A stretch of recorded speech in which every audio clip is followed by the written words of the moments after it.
হুগলির চন্দননগরে জগদ্ধাত্রী পুজোর জাঁকজমক, আলো রোশনাই সম্পর্কে সকলেই অবগত।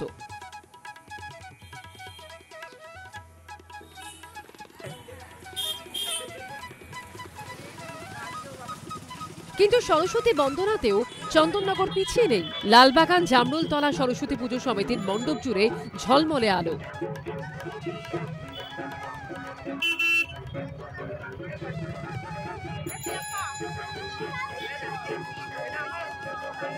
মণ্ডপমুখী রাস্তা সেজে উঠেছে নানান বাহারি আলোয়। ৭৫তম বছরের পুজোর উদযাপন চলছে মহাসমারোহে।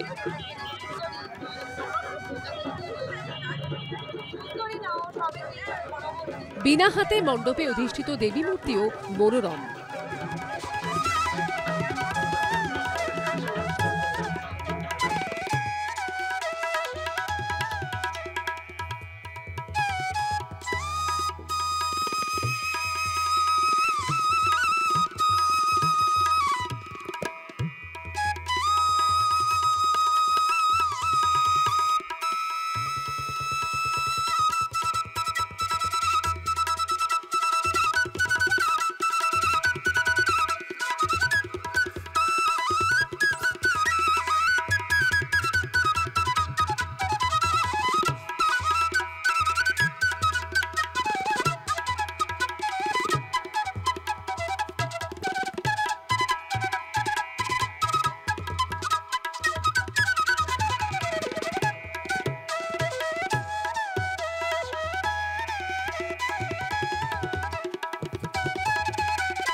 আরেকদিকে হাওড়ার বাগনানের খাদিনান আমরা সবাই পুজো মণ্ডপ।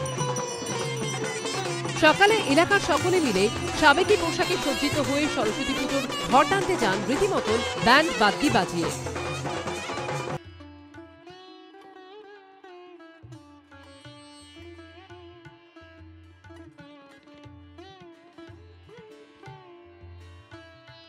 গত ৪ দশকেরও বেশি সময় ধরে সরস্বতী বন্দনার দিন এই প্রথা চলে আসছে। সন্ধেবেলা এখানেও আলোর সমারোহ।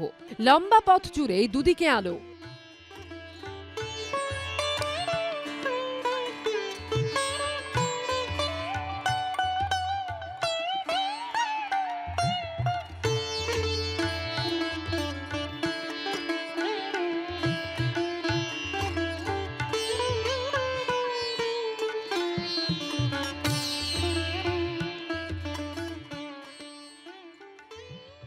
কার্যত আলোকসজ্জার মাধ্যমেই প্যান্ডেলে যাওয়ার পথ প্রদর্শন। ৪৯তম বছরের পুজোয় সাবেকি প্রতিমা এবং রীতিনীতি মেনে পুজো, সন্ধ্যা আরতি সবকিছুই হয়েছে ধুমধাম করে।